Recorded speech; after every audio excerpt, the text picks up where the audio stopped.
A new chapter in the genocide, this time signed by Trump. The butchery resumes in Gaza. A tiny baby girl lies lifeless, dressed in a rainbow-covered jumpsuit, pulled from the rubble after an Israeli airstrike. She was killed before she could even speak her first words. This is Gaza now. The death toll keeps rising. 404 people have been killed. 174 children butchered in their sleep. Almost 44%. 89 women, 32 elderly people, countless more wounded. The images keep coming, charred bodies, parents cradling their murdered children, blooded survivors stumbling through clouds of dust. And behind it all, a new signature. Trump stepping in to take over where Biden left off. Trump says he will open the gates of hell on Gaza, some achievement, opening the gates of hell on children, babies and mothers in tents. Like his predecessor, Trump has given Netanyahu the green light to continue the slaughter. In the dead of night, 100 warplanes rain fire on families huddled in their makeshift tents. It is Ramadan. They fast in the depth of starvation after 17 days without aid, with no clean water since Israel cut off electricity. Parents stagger through the darkness, carrying bloodied children and babies, searching desperately for help. But there are no ambulances, no hospitals remain. 15 months of relentless bombardment have wiped them out. The wounded are heaved onto horse-drawn carts because there is no fuel, no vehicles, no way to flee. Netanyahu and his American backers declare the ceasefire dead. They were never negotiating in good faith.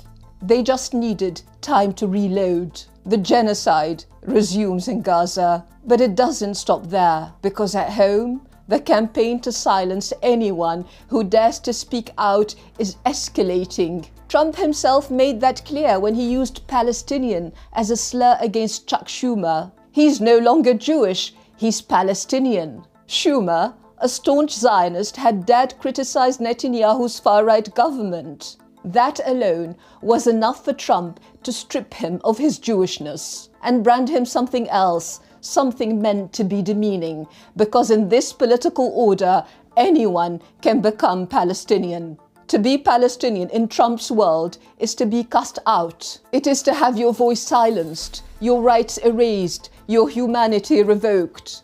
Of course, had Chuck Schumer not been Jewish, Trump would have called him anti-Semitic, but even that category is becoming irrelevant.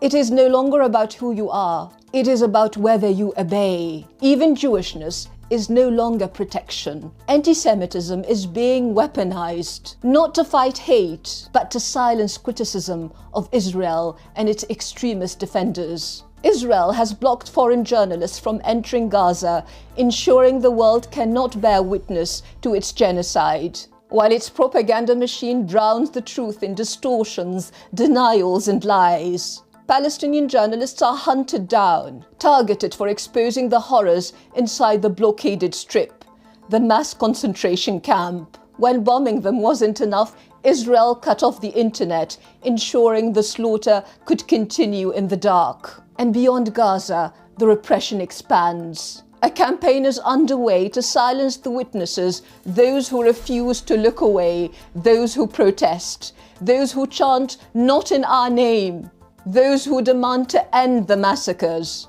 Students, the conscience of nations, are under attack. Mahmoud Khalil, a Columbia University student, is facing deportation for nothing more than expressing his political views. A Palestinian student, targeted, silenced, exiled, journalists, academics, activists, anyone who dares to resist this descent into barbarism is being targeted, censored, criminalized.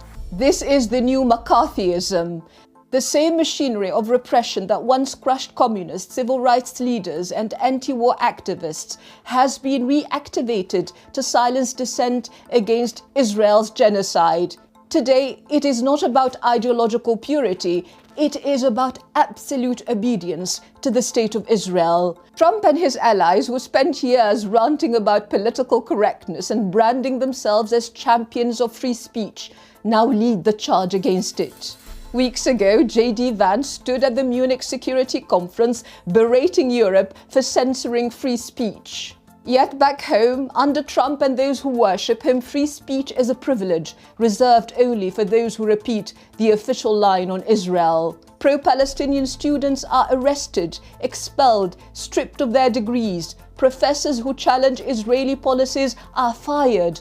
Journalists who expose Israeli war crimes are blacklisted, harassed, silenced. Films documenting Palestinian suffering are cancelled. Human rights organizations are branded terrorist sympathizers. Even universities have become instruments of repression. Columbia University, once home to Edward Said, the Palestinian intellectual who reshaped global discourse, now warns its journalism students not to write about the Middle East because no one will protect them if they do. The same institution that once celebrated Said's legacy is now silencing the next generation before they even begin. This is how authoritarianism tightens its grip, not in one sweeping act, but piece by piece.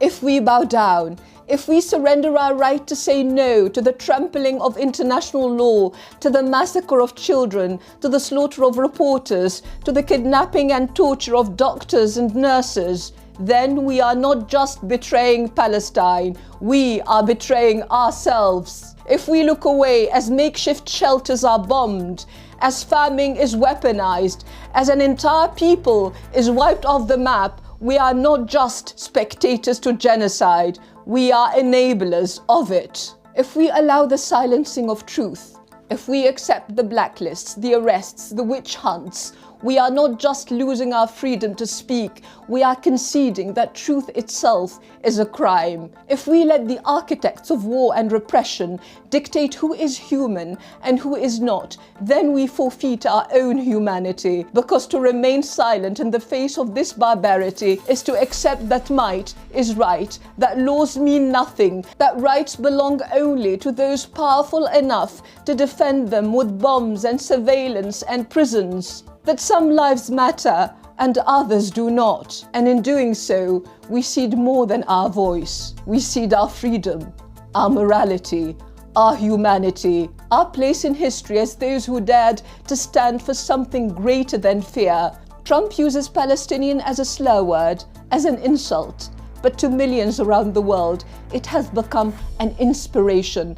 Palestinian is no longer just an identity, it is defiance. It is the refusal to kneel before occupation, before massacres, before tyranny. Their struggle is now a universal struggle, a fight against barbarism, a stand for justice that transcends borders. And across the world, in every city, in every language, the free and the fearless rise declaring, in our thousands, in our millions, we are all Palestinians, and we will not be silenced, and we will not be erased, and we will endure.